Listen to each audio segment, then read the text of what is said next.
رب تعالیٰ کی بارگاہ میں سب سے پسندیدہ عمل یہ ہے کہ بندہ فرائض کی تکمیل کرے اور اپنے فرائض کی پابندی کرے اور فرائض کو پورا کرے، ان کو ادا کرے، ان کو بجا لائے۔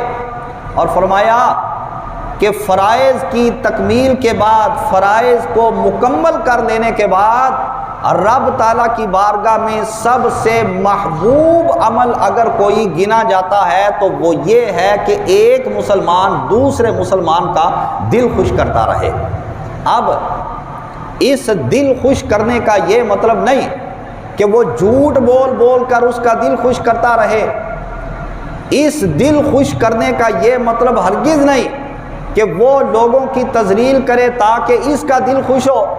اس کا یہ بھی مطلب نہیں کہ وہ جناب والا خلاف شرع کام کرنا شروع کر دے تاکہ میں اس کا دل خوش کروں، اور دل خوش کرنا رب تعالیٰ کو بڑا پسند ہے۔ نہ، دل خوش کرنے کا مطلب ہے کہ وہ کام جو شرع کے مطابق ہو، وہ کام جو کرنا شریعت کے اندر جائز رکھا گیا ہو، وہ کام جس سے رب تعالیٰ ناراض نہ ہو، وہ کام جس سے کسی پر الزام تراشی نہ ہونے پائے، وہ کام جس سے کسی کی عزت پر حرف نہ آنے پائے، وہ کام جس سے کسی کا نقصان نہ ہونے پائے، اور وہ کام جس سے کسی کی تذلیل نہ ہونے پائے۔ ایسا جائز اور ایسا مباح کام جو شریعت کی نظر سے کرنا اچھا ہو، ایسا کام اگر کوئی کسی مسلمان کا دل خوش کرنے کے لیے کرتا ہے تو اللہ کے محبوب علیہ السلام نے فرمایا اس کا یہ عمل فرائض کی تکمیل کے بعد رب تعالیٰ کی بارگاہ میں سب سے محبوب عمل شمار کیا جاتا ہے۔ جس طرح کسی مسلمان کو کسی چیز کی حاجت ہو اور وہ اپنی حاجت پوری کرنے کے لیے ہر ممکن کوشش کر بیٹھے مگر اس کی حاجت پوری نہ ہو، تو کوئی بندہ اس کی حاجت وہ پوری کر دے تو آپ خود سوچیں جب اس کی بندہ حاجت پوری کرے گا جس کے لیے وہ بارہا مرتبہ کوشش کر چکا تو اس کا دل کتنا خوش ہوگا۔ یہ مطلب ہے اللہ کے محبوب علیہ الصلاۃ والسلام کے اس فرمان کا کہ فرائض کی ادائیگی کے بعد رب تعالیٰ کی بارگاہ میں سب سے محبوب عمل یہ ہے کہ کسی بندہ مسلمان کا دل خوش کر دیا جائے۔ تو جو بندہ جنت کے اندر رب تعالیٰ کی بارگاہ سے گھر حاصل کرنا چاہے، جنت کا محل حاصل کرنا چاہے، اس کے لیے اللہ کے محبوب علیہ السلام نے نسخہ دیا اور فرمایا اور رہنمائی فرمائی کہ ایسا بندہ کیا کام کرے کہ رب تعالیٰ اس کو جنت کا گھر عطا کر دے۔ حضرت ابو امامہ باہلی رضی اللہ تعالیٰ عنہ روایت کرنے والے، قال رسول اللہ صلی اللہ علیہ وسلم انا زعیم ببیت فی وسط الجنت لمن ترک الکذب وان کان مازحا۔ اللہ کے محبوب علیہ الصلاۃ والسلام نے فرمایا جو بندہ مذاق کے اندر بھی جھوٹ بولنا ترک کر دے گا، اللہ رب العالمین اس مذاق کی کیفیت کے اندر بھی جھوٹ بولنے والے کو جنت کے اندر اعلیٰ گھر عطا فرما دے گا۔ مذاق کے اندر بھی بندہ جھوٹ نہ بولے، مذاق کے اندر جھوٹ بول دینا وہ بھی جھوٹ گنا جاتا ہے۔ نبی پاک صلی اللہ تعالی علیہ وسلم سرکار نے اس سے بھی منع کر دیا اور فرمایا کہ جو مذاق کے طور پر بھی جھوٹ سے اپنے آپ کو بچائے رکھے گا، ہمیشہ بات کرے گا سچی کرے گا، ہمیشہ بات کرے گا سچی کرے گا، ہمیشہ بات کرے تو کھری بات کرے، جب بھی بات کرے تو رب تعالیٰ کی رضا کو مد نظر رکھتے ہوئے کرے، لوگوں کی رضا اور ناراضگی کی ذرہ برابر پرواہ نہ کرے۔ ایسا بندہ جب سچی بات کرے گا تو اللہ رب العالمین اس کو جنت کا گھر بطور انعام عطا فرما دے گا۔ اور اگلی حدیث پاک کے اندر اللہ کے محبوب مصطفیٰ صلی اللہ علیہ وسلم نے جنت کا وارث بننے کا نسخہ عطا فرمایا۔ عن ابی ہریرہ رضی اللہ تعالی عنہ قال قال رسول اللہ صلی اللہ علیہ وسلم افشوا السلام واطعموا الطعام واضربوا الحام تورثوا الجنان۔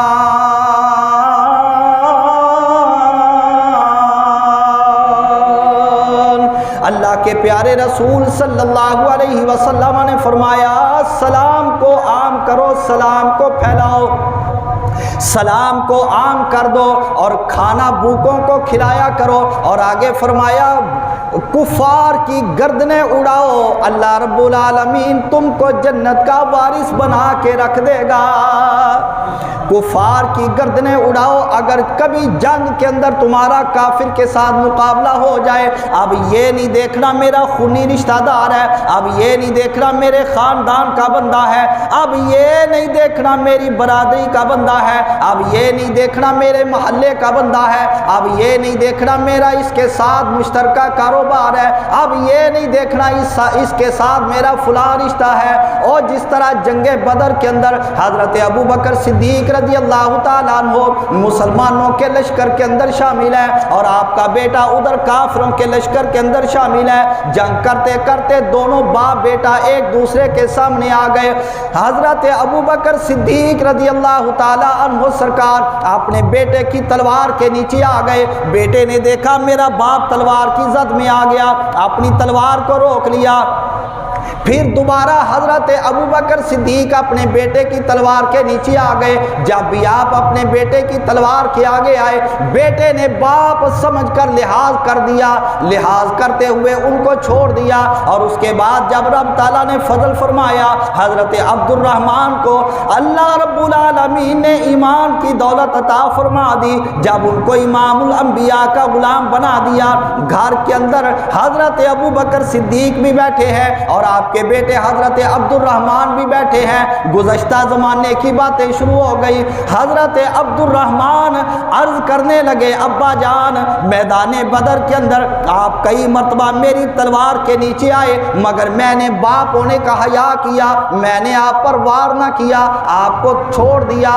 حضرت صدیق اکبر رضی اللہ تعالی عنہ سرکار آپ نے فرمایا اے میرے بیٹا تو نے تو میرا باپ ہونے کا حیا کرتے ہوئے مجھ کو چھوڑ دیا، لیکن اگر میدان جہاد کے اندر، اگر میدان جنگ کے اندر تو کبھی ایک مرتبہ بھی میری تلوار کے نیچے آ جاتا، میں تجھ کو بیٹا ہونا بیٹے کے ناطے سے کبھی بھی معاف نہ کرتا، تجھ کو گستاخ رسول سمجھ کر تلوار کا وار کر کے جہنم کے اندر پہنچا کے رکھ دیتا۔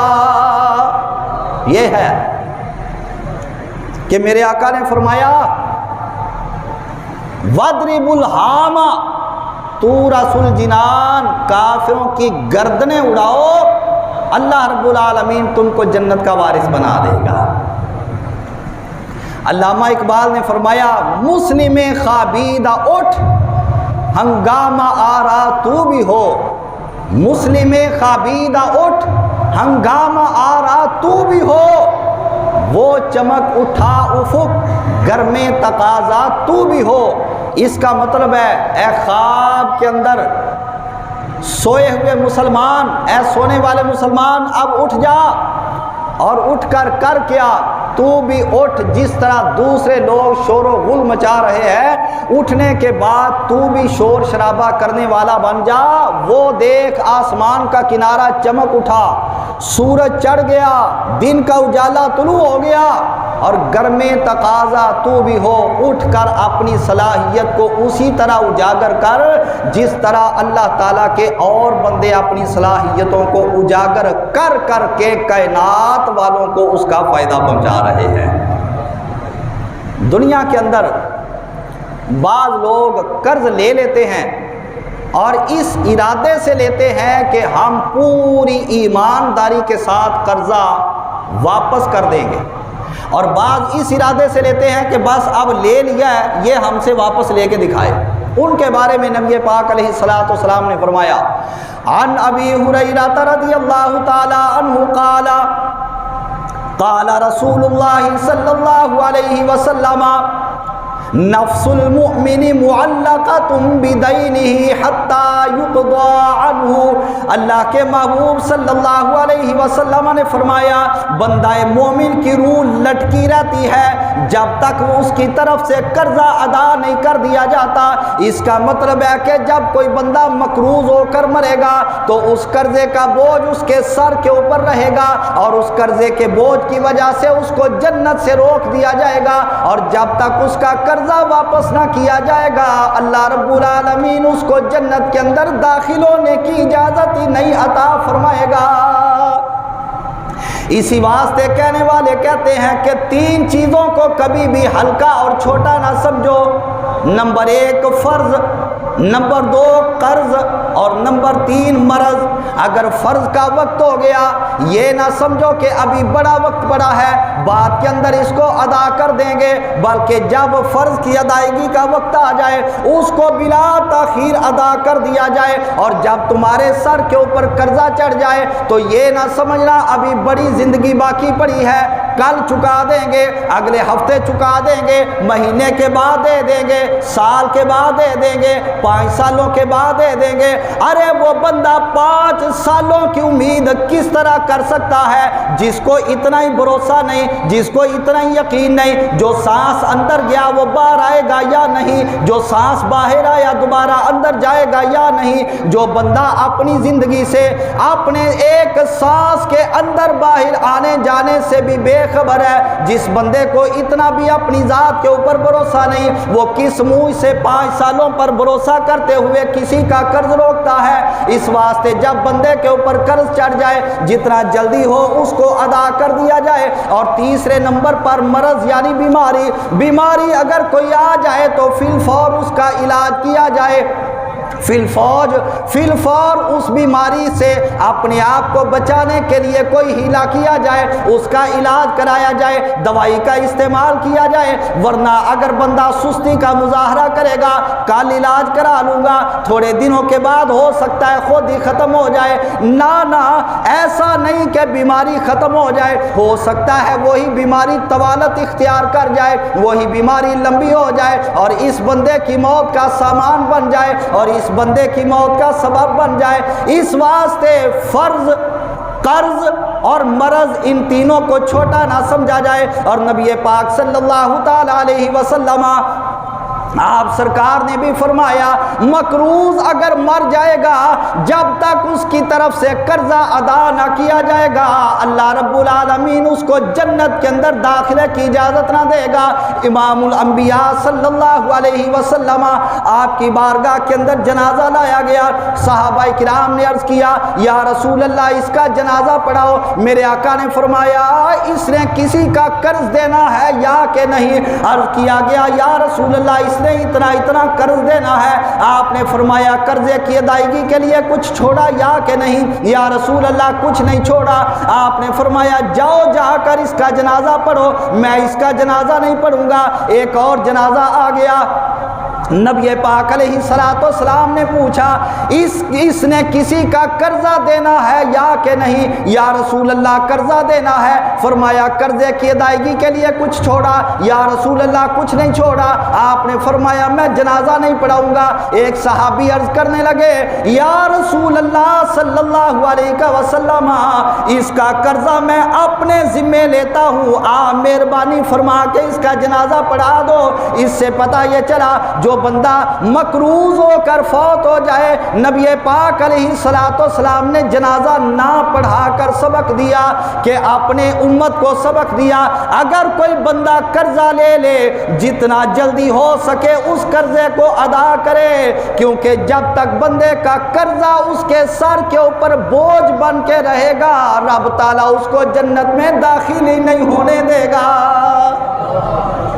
جو بندہ مقروض ہے، مقروض حضور نے فرمایا کہ جو بندہ قرضہ واپس نہ کرنے کے ارادے سے کسی سے پیسے لے لیتا ہے کہ میں بعد میں واپس ہی نہیں کروں گا، حضور نے فرمایا ایو رجل یتدین دینا فہو مجمع اللہ یوفیہ ایاہ لقی اللہ سارقا، جو بندہ اس ارادے کے ساتھ کسی سے قرضہ لے کہ میں اس کو کبھی واپس نہ کروں گا، اور اس کا یہ پختہ ارادہ ہے کہ قرضہ تو میں نے لے لیا اب یہ مجھ سے واپس لے کے دکھائے، میرے آقا نے فرمایا ایسا قرضہ لینے والا جب قیامت کے دن رب تعالیٰ کی بارگاہ کے اندر آئے گا، ملاقات کرے گا، تو اس حال میں ملاقات کرے گا اس کا شمار رب تعالیٰ چوروں کے اندر فرمائے گا۔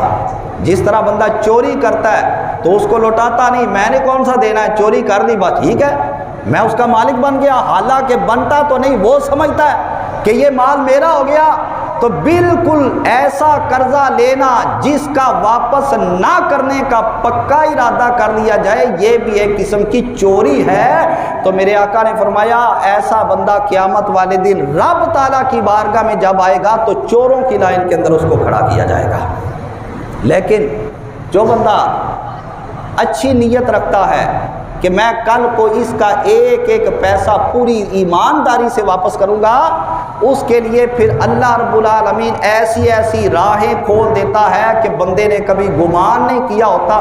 وہ سمجھتا ہے کہ میں اتنے سالوں میں جا کے ادا کروں گا، چونکہ نیت اچھی تھی۔ تو انما الاعمال بالنیات، نیت اچھی ہونے کی وجہ سے رب تعالیٰ اس کا جو کئی سالوں کا قرضہ وہ سمجھتا تھا اتنے سالوں میں ادا ہوگا، رب تعالیٰ تھوڑے عرصے کے اندر ہی اس کو ادا کروا دیا کرتا ہے۔ زندگی مختصر ہے، کیوں بندہ اپنی اس زندگی کے اندر جناب والا تکبر کرے؟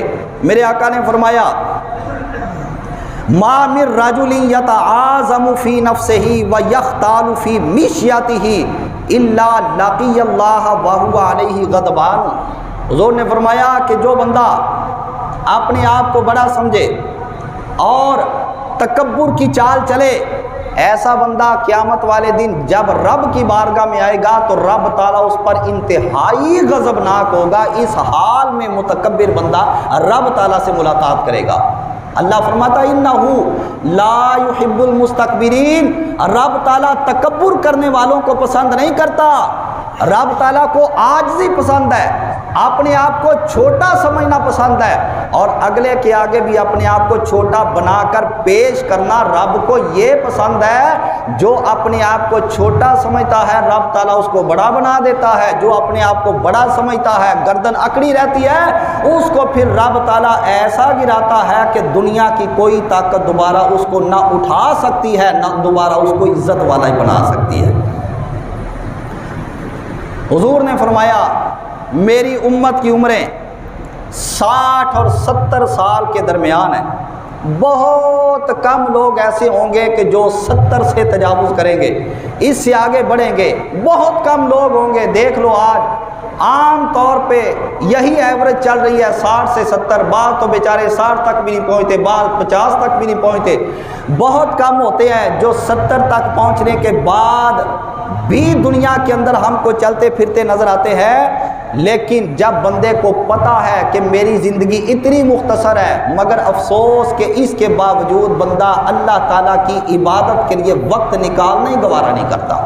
ہر کام کے لیے وقت ہے، فضولیات کے لیے وقت ہے، کھیل کود کے لیے وقت ہے، سیر و تفریح کے لیے وقت ہے، بے مقصد سفر کرنے کے لیے وقت ہے، کاروبار کے لیے ہے، جائیدادیں بنانے کے لیے وقت ہے، ہر کام کے لیے وقت ہے۔ اگر نہیں تو آج بندہ مسلمان کے پاس اپنے رب کی عبادت کرنے کے لیے وقت نہیں۔ وہ رب جس نے بندے کو پیدا کر کے اس کے بعد ہر ضرورت اس کی ضرورت سے زیادہ عطا کر دی، اس مالک کے لیے آج بندے کے پاس وقت ہی نہیں ہے۔ لیکن عجیب بات ہے، آپ کسی سے کہیں جناب کیا کرتے ہو، وہ جی کرنا کی ویلے، کیوں جی کی کرنا ہے، ویلے کر دیں کچھ نہیں تے آ جا نماز پڑھیے، میرے کو ٹائم ہی نہیں، ہوں آکھن ڈیا ہی میں ویلا تے ادھر کہہ رہا میرے کو ٹائم ہے کہ نہیں، جھوٹ ہے، چٹا جھوٹ ہے۔ ایک طرف کہہ رہا ہے بھائی کچھ بھی نہیں کرتا میں فارغ ہوں، لیکن اللہ کی عبادت کے لیے جب اس کو دعوت دی جاتی ہے تو کہتا میرے پاس وقت ہی نہیں ہے۔ وقت نہ ہونے کی بات نہیں، تجھ سے کوئی عمل ایسا ہوا ہے کہ رب تعالیٰ تجھ کو اپنے گھر کے اندر قدم رکھنا رب تعالیٰ کو گوارا ہی نہیں، رب تعالیٰ اس کو پسند ہی نہیں کرتا۔ اور جس طرح کے مثال کے طور پہ ایک بندہ تھا ہے جی، پڑھا لکھا نوجوان بہو، گاڑی پہ جا رہا تھا، بڑی تیز اس نے جناب والا گاڑی دوڑائی، آگے ایک آیا صاحب، اس نے ہاتھ دیا، ذرا رکو، رک گیا، کہنے لگا جی مجھے آپ سے کام ہے، جلدی جاؤ، جلدی، میرے پاس وقت نہیں ہے۔ اس نے کہا جناب میں نماز ہوں، مجھے ذرا 2 منٹ چاہیے آپ کے۔ اس نے کہا میرے پاس ٹائم نہیں، چل کسی اور سے ٹائم لینا ہے جی، دتی ریس تے نس گیا۔ آگے ایک اور نے ہاتھ دیا، باؤ جی ذرا رکنا، باؤ صاحب رک گئے۔ جی آپ کون؟ میں جی روزہ ہوں تو ذرا آپ کے 2 منٹ چاہیے تھے، میرے پاس ٹائم نہیں ہے، دتی ریس تے نس گیا ہے جی۔ آگے کوئی اور واجب کھڑا تھا، فرض کھڑا تھا، اس نے روکا، جی آپ کون ہیں؟ میں جناب والا فلاں فرض ہوں، فلاں واجب ہوں، میرے لیے کوئی وقت نکالے، میرے پاس وقت ہی نہیں ہے۔ آگے گیا نا تو آگے کسی نے ہاتھ دے کے بہو صاحب کو روکا، تو بہو پوچھنے لگا جی آپ کون ہیں؟ اس نے کہا جناب میں اسرائیل ہوں۔ تیار ہو جان لینے کے لیے؟ او جی 1 منٹ بعد وہ ایسے وہ میں نماز پیچھے چھوڑا ہے، میں روزہ پیچھے چھوڑا ہے، میں فلاں نے کی۔ انہیں کہا بس نماز دا ٹائم گزر گیا، پیچھے چھاڑا ہے تو ان پیچھے چھان دی اجازت نہیں، جیڑا قدم اگے آ گیا پیچھے نہیں جا سکتا۔ روزہ اگر پیچھے چھاڑ آیا، جیڑا قدم اگے آ گیا پیچھے نہیں جان دینا۔ اسرائیل کڈی روح تے لے گیا۔ ایمان نہ دسو ایسا بندہ کتنے جائے گا؟ جنت کے جہنم؟ اور کتنے جائے گا؟ جنت کے جہنم؟ جہنم جائے گا نا۔ اس واسطے بہتری ہماری اسی کے اندر ہے کہ جب نماز کا وقت ہو جائے، کاروبار جہاں ہو وہاں روک دیا جائے، نماز پڑھو، جا کے وہاں سے آگے شروع کر دو۔ جب روزے آ جائیں روزوں کی پابندی کرو، روزوں کے بعد دوبارہ اپنے معمولات پھر شروع کر دو۔ اور جب کوئی بھی فرض، کوئی بھی واجب، اس کا وقت سمجھو کہ اب ہو چکا ہے، اپنا ہر کام، ہر مصروفیت، ہر مشغولیت، ہر جناب والا مشغلہ پسندیدہ ہو یا جیسا بھی ہو، اس کو وہاں پر روک دیا جائے۔ سب سے پہلے اللہ رب العالمین کی عبادت کو ترجیح دی جائے، اس کے بعد اپنے معاملات کو اختیار کیا جائے۔ دیکھنا رب تعالیٰ روزی کے اندر برکت عطا فرماتا ہے یا کہ نہیں۔ کسی شاعر نے بندے کی پیدائش سے 100 سال کی زندگی کو اپنے اشعار کے اندر یوں بیان کیا ہے، کہتا ہے 10 برس کی عمر جس دم ہوگی یا 20 کی، آدمی کو چاہیے کچھ قدر سمجھے زیست کی۔ 30 کے سن تک نشاط زندگی حاصل رہے، جب ہوا 40 کا ہر کام میں کاہل رہے۔ جب گئے اس عمر فانی سے گزر پورے 50، فرق آتا ہے نظر میں جاتے ہیں ہوش و حواس۔ 60ویں میں تکیہ و دیوار کی حاجت پڑے، جب ہوا 70 کا ہر کام میں دقت پڑے۔ جب ہوئی 80 کی یا 90 کی عمر بے بقا، تن میں آئی ناتوانی جان میں رنج و عنا۔ قصہ کوتاہ ہے جیو تم 100 برس یا 1 دن، اس جہان بے بقا سے کوچ ہوگا ایک دن۔ وہ کہتا ہے یہاں پر اگر کوئی 100 برس زندہ رہا اس کے لیے بھی موت ہے، اگر کوئی 1 دن زندہ رہا اس کے لیے بھی موت ہے، چند سال زندہ رہا اس کے لیے بھی موت ہے، چند مہینے زندہ رہا اس کے لیے بھی موت ہے، بادشاہ بن کر آیا اس کے لیے بھی موت ہے، گدھا بن کر آیا اس کے لیے بھی موت ہے، مومن بن کر آیا اس کے لیے بھی موت ہے، گناہ گار اور کافر بن کے آیا اس کے لیے بھی موت ہے، کوئی کس حال کے اندر بھی آیا، آخر کار ہر کسی کے لیے موت ہے، ہر کسی کے لیے فنا ہے۔